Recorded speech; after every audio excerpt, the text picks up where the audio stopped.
Welcome to Transform Now, the podcast brought to you by SS&C Blue Prism. Agentic automation isn't just the next step in automation, it's the future of how work gets done.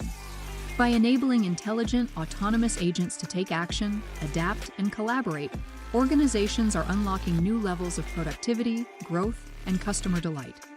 Join us as we explore how agentic automation is reshaping work for the better, for customers, employees, shareholders, and most importantly, you. To stay on top of the hottest topics in the world of agentic automation, subscribe now. Let's get into the show. Hello, everyone. Welcome to the Transform Now podcast. I'm your host, Michael Marchuk. And I'm Brad Hairston. And this is our weekly pulse check of AI and automation news. All of the articles that we listed here will be listed in our show notes if you are interested in reviewing them yourself.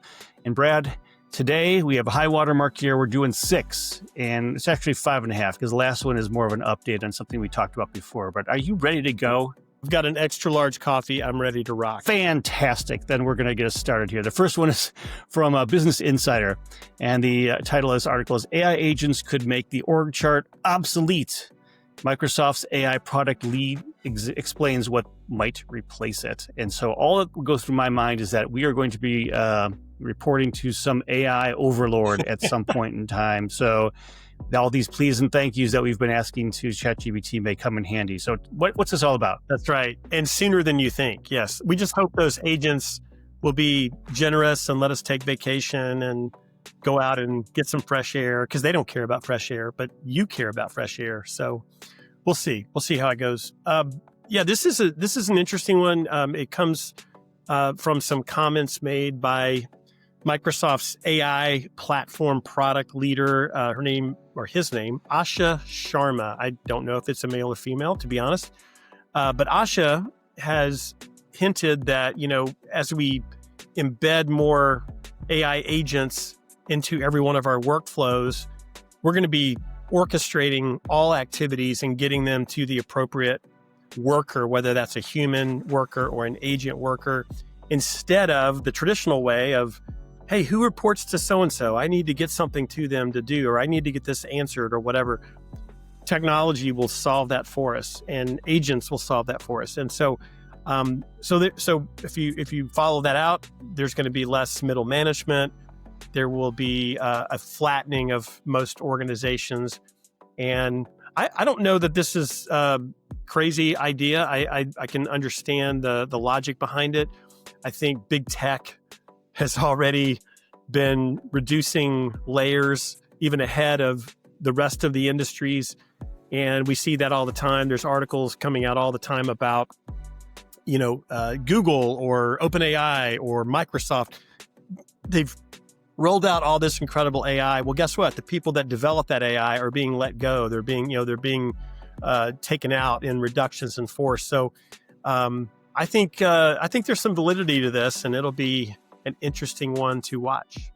Yes, I agree. I think the idea that the org chart will change, I think there's in my mind, there's another way to look at it too. And that is, while these big tech companies are removing middle management and whatnot, as I see it, it's sort of collapsing from the bottom up and the top down. So we have folks in the middle who are going to be, in theory, managing more of these AI agents as the producers of the work, or at least or overseeing the production of the work and maybe escalating it to them.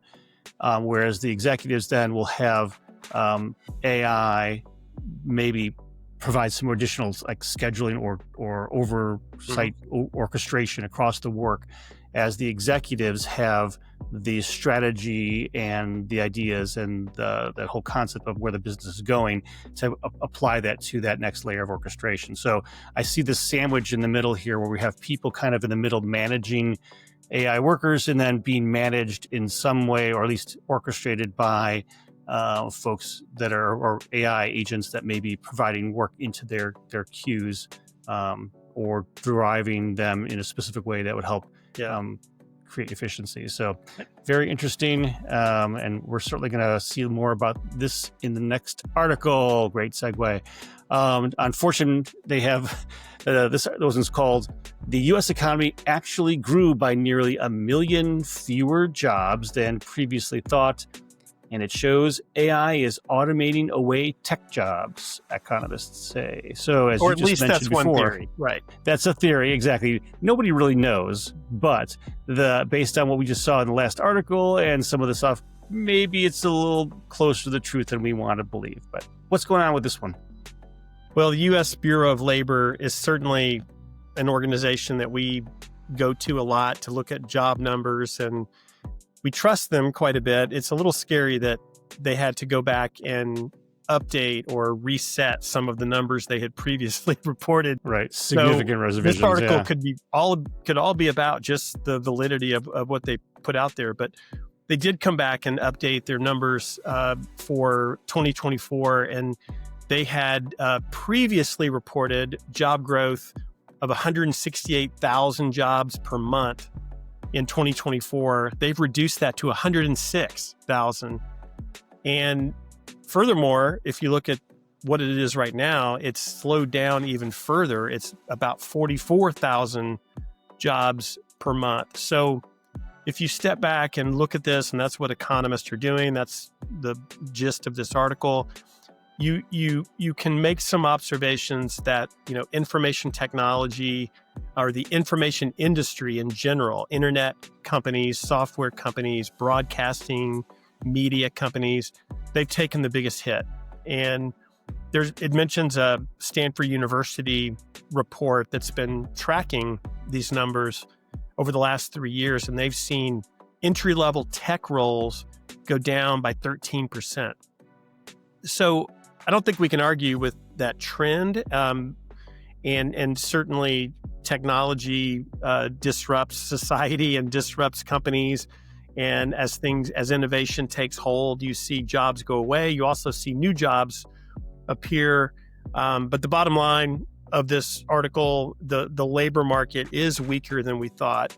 We also know, and we get this from the same organization, we also know that the labor availability is still decreasing. That's on a 25-year trend downward, and the baby boomer segment continues to age out. In fact, there's 20 times more baby boomers leaving the workforce than newer.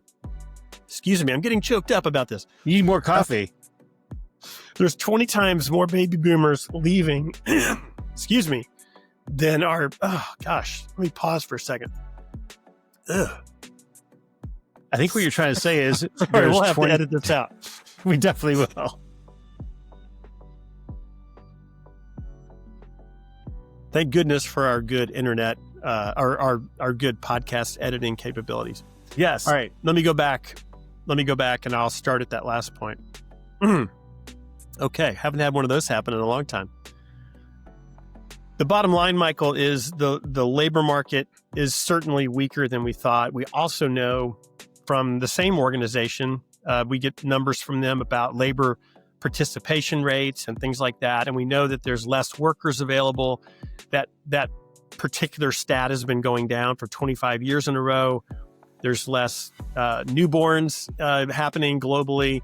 And then the baby boomer segment is almost gone. In fact, I saw an interesting stat that said there's 20 times more baby boomers every day that are leaving the workforce than new workers that are entering it from college and elsewhere. So, it's a little disturbing that the numbers are a lot lower, and the fact that they're just finding that out and updating that.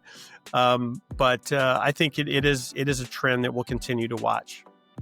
Yeah, I think there's always going to be a need. And you talk about entry-level tech jobs. There's always going to be a need for, that guy to go fix your toner in your printer, right? So I think those jobs are probably safe at the moment. But we'll move on to our next one, which is look, again, same kind of concept here. Another Fortune article. AI experts say that it's not a question that AI will take over all jobs, but people will have 80 hours a week of free time. All right, so we've heard this before where there's this utopian nirvana where We will have robots, both physical and electronic, doing everything for us. AI agents making things happen on our behalf, while the physical robots mow our lawns, fold our laundry, walk the dog, and everything else. Where do you see this going? I looked at this article a little differently. I mean, certainly it would be great to have 80 hours a week of free time that we could take advantage of. But I'm looking at this as this guy is the new Dr. Doom. I mean, his name's Dr. Roman Yampolsky from the University of Louisville. And he's predicting that 99% of work will be replaced by AI and humanoid robots just in the next 5 years. This is the boldest prediction that I think we've heard to date. We've heard many people project that 30, 40, 50% of the work we do today will be automated or transformed or replaced by agents. This is pretty dramatic. I'd like to dig deeper into this guy's perspective and understand exactly why he thinks this is the case. I mean, certainly innovation is moving at a pace we've never seen before, but he kind of completely discounts the need or the relevance of the human skills and the humanity itself that we bring to society and to jobs and to all professions.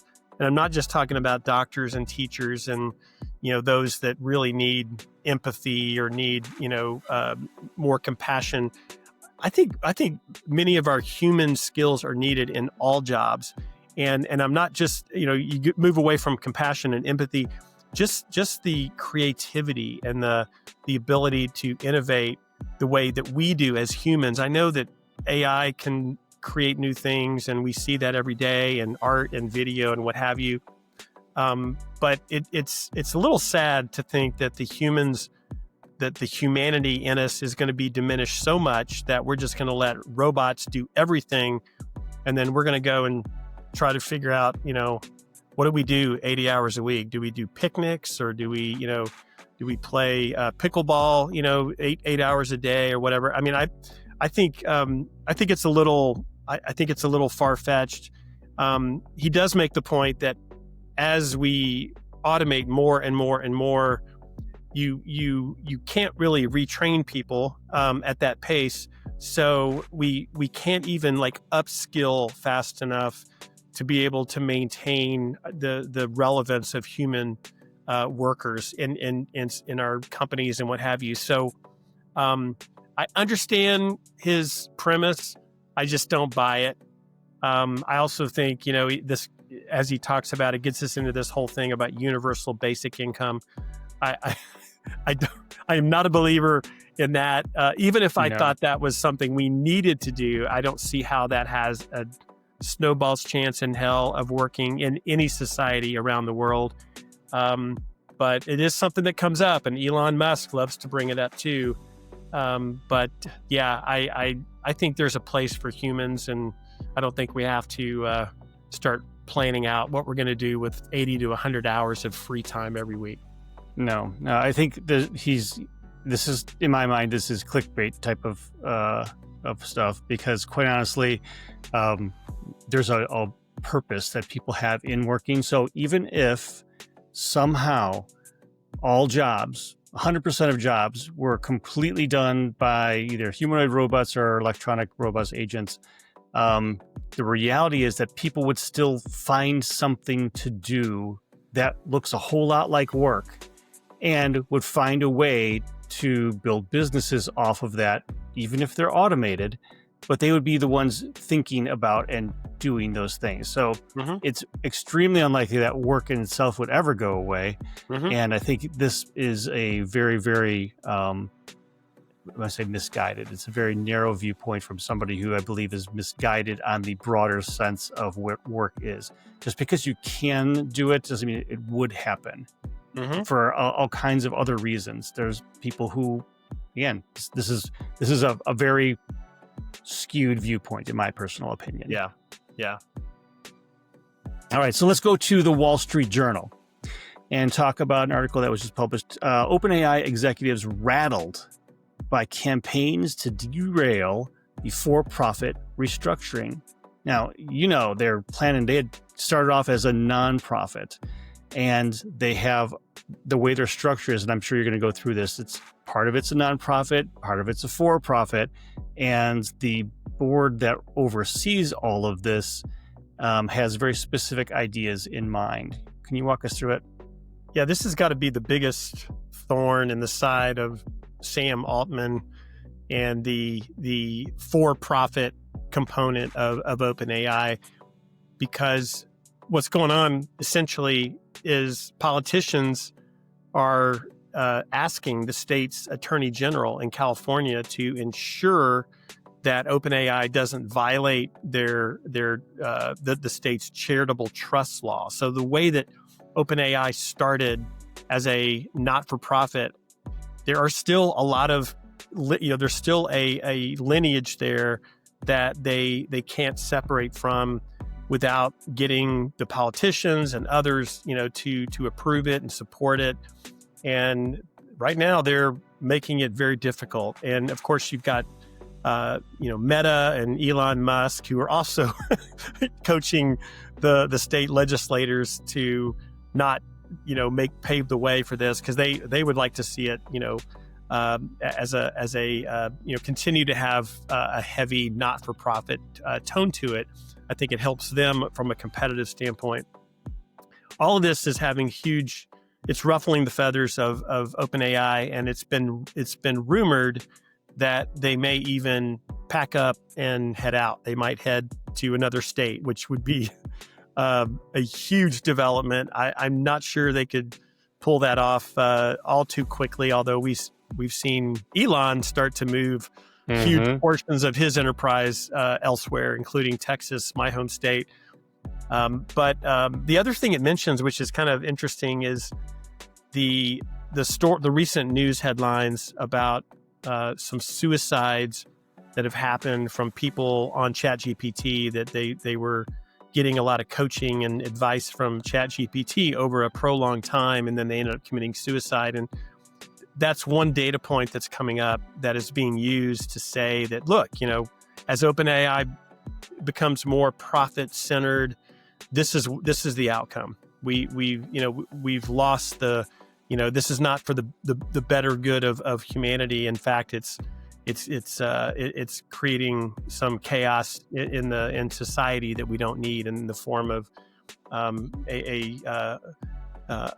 lending advice to people that leads to suicide. So that's coming into it, and I think I don't see this this battle going away anytime soon. I'm sure if OpenAI went back in the past and they could redo things, they would rethink the way that they started the company. And but then again, it helped it launch quickly, and it gave us ChatGPT, which has been pretty revolutionary in and of itself. So maybe a lot of things would be different if they started out as a for-profit. So this is another question, and this is me being slightly snarky. If you continue to lose billions of dollars every year, isn't that by definition not profit? So, I'm just saying. Really good point. A really good point. Anyway, we'll move on to the next one here. This is an article from Popular Mechanics. And I know we generally don't have articles from Popular Mechanics on here, but this one had a very good spin to it. And the title of this article is "The Internet Will Be More Dead Than Alive Within 3 Years, Trend Shows." Now, this article is describing and going through what has become known as the dead internet theory. And so is this one of those questions of the reports of my death have been greatly exaggerated, or what's going on with this? Tell us more. This is it's another gloom and doom kind of article, but this one I buy into completely. It's the idea that we're headed to a point very, very soon when the amount of AI and bot-generated content on the internet will have exceeded what is produced by humans. And it doesn't take a lot to get, to buy into that, especially if you just look at what's happening with spam and with, I get text every single day that come in and say, hey, I found your number in my contacts, but I don't remember who you are. Give me your name.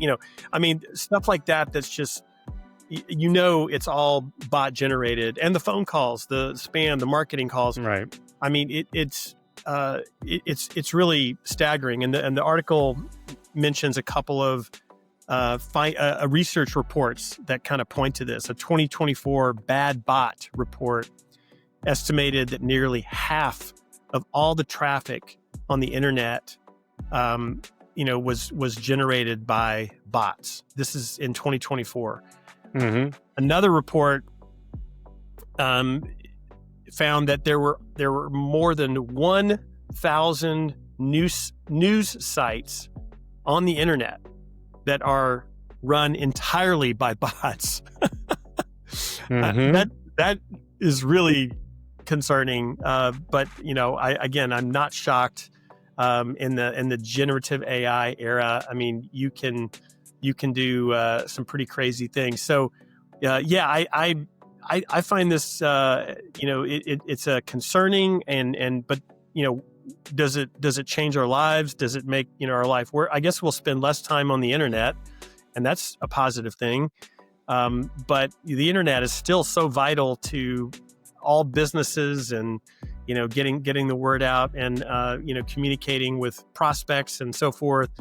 I just think maybe it will become less important to people and companies as they're doing their research, or they're doing their shopping, or, what have you, as they learn that, hey, most of the content out there has been created by bots. And we know that Gen AI can be a little too creative in some of the stuff that it generates. So it may just lower the overall trust in the internet, although it's already pretty low, but it could be even lower. I'm going to link this back to one of the articles we just covered. And if 99% of jobs go away and the internet becomes a cesspool of just AI-generated content, does that mean we're going to be watching YouTube videos and Instagram influencers who don't actually exist with our 80 hours of free time? So, well, even those will be generated. Yeah, even those are being generated by AI or by bots or what have you. In fact, Michael, I went and found a podcast one time that I started listening to, and it was advertised as I think it was called the Bill Gates podcast. And I thought, wow, that's really interesting. I didn't know Bill Gates, did that kind of thing. I went and had his picture on it and everything. I went and listened to the first episode, and Bill had nothing to do with it at all. And it was some random, host that was talking about a certain topic. The whole thing was AI generated. The podcast, the content, the marketing, probably even getting it on Apple Podcast was AI generated. So this is the world we live in. I think we have to maybe be even more skeptical or cautious in how we approach any kind of information these days, because large language models or even small language models have gotten so good at creating information that we just take as the gospel truth right from the beginning, and only to find out that we've been duped over and over and over again. So, I buy into this, and it is troubling. It is, but there's no doubt that all that AI generated content there is generating real, actual revenues. So I don't see that going away until there's some way to track, monitor, and demonetize that type of content, so that reduces the amount of generated content. But then again, who knows? Maybe they won't, because it's continuing to generate eyeballs, which continue to generate revenue for these platforms. So, speaking of revenue being generated and having to go away, this is an update we're doing on an article that we've covered, or at least a story we've covered a couple different times in the past. But it bears repeating in this case because of the outcome. So this is from Reuters. The article title is "Anthropic Agrees to Pay $1.5 billion to settle author class action suit. So, Brad, we've talked about this in the past, but get us caught up to speed and tell us more about what this is implying. Yeah, this is amazing. This story first hit the scene months ago when these 3 or 4 authors sued Anthropic for using their books in training their model without permission. And at the time, the judge, it was one of the first cases where a judge was looking at whether that was fair use of that material. And we had kind of a fair use precedent set in the through the legal scene, and the judge in this case said, yeah, I think it was fair use. So Anthropic seemed to be getting away pretty cleanly. But then the judge said, but let's do a trial and let's bring in a broader set of people to hear this and dig into it. Well, that turned the tables, and next thing you know, Anthropic has been told that they need to pay a fine. What we didn't know until this article broke just the other day is that it wasn't just these 4 or 5 authors. They were actually representing a class action settlement that involved 500,000 downloaded books. So when the judge came forward and said to Anthropic, you need to pay a fine of $3,000 per book that you downloaded and used without permission, that's $1.5 billion. I mean, that is a massive fine, which blew me away when I read that. And I went back to do a little research on Anthropic to see, how does this relate to their revenue, their size? Well, last year they're privately held, so all we can do is speculate as to exactly what their numbers look like. But most companies think that their revenue last year, annual revenue, was around $1 billion. Now that has doubled, at least, maybe tripled this year. So they've been growing like most companies in their space. They've been growing really rapidly. So let's say they're $3 billion in annual revenue. This is 50% of that they're going to have to pay in a fine. And I'm it's not just a rounding error. If they were Microsoft or a company like that, they'd brush it off and move on. But for Anthropic, it's got to be a huge punch in the gut. And more importantly, I think it's a punch in the gut to the industry. And there are still other cases that are ongoing that are similar. There's one with Meta, and I think some of the others are maybe OpenAI has some that are still pending. So this is one that's going to, I think, get incredible attention and really change the way that these companies are using and gathering information from the internet and other places to train their models. And I think they're going to have to be much more careful going forward, because no one can survive fines like this on a reoccurring basis. Right. So I want to be clear too, because in case people are thinking that that the judge has fined them $1.5 billion for using the content because it was initially thought it was fair use, the judge ruling is still standing. It was fair use. The reason they're having this particular fine is because of the 7 million pirated books that they stored as part of the way they trained their model. So this had nothing to do with accessing the information and using it in, if they were able to get it in some legal way, but they resorted to an illegal way to not only access the information, but create a massive 7 million volume library of pirated books. And that is what they are being fined for. So this is, in my mind, a piracy case, not necessarily a fair use case. So not sure how all the other organizations are getting access to the volumes of information that they're going after, but hopefully it's not through piracy, which, as we've seen, is very, very costly. So, well, that covers it for this week in our roundup of our news articles here. Every week we have a wonderful guest that we have join us to provide some very interesting insights about the industry and where they think it's going, and you need to listen to that one too. So, For this week, we're done with our automation and AI news, and we'll see you next week on the podcast. Thanks. Thanks for listening to Transform Now, the podcast from SS&C Blue Prism. You can find all of our episodes on your favorite podcast channel, as well as YouTube.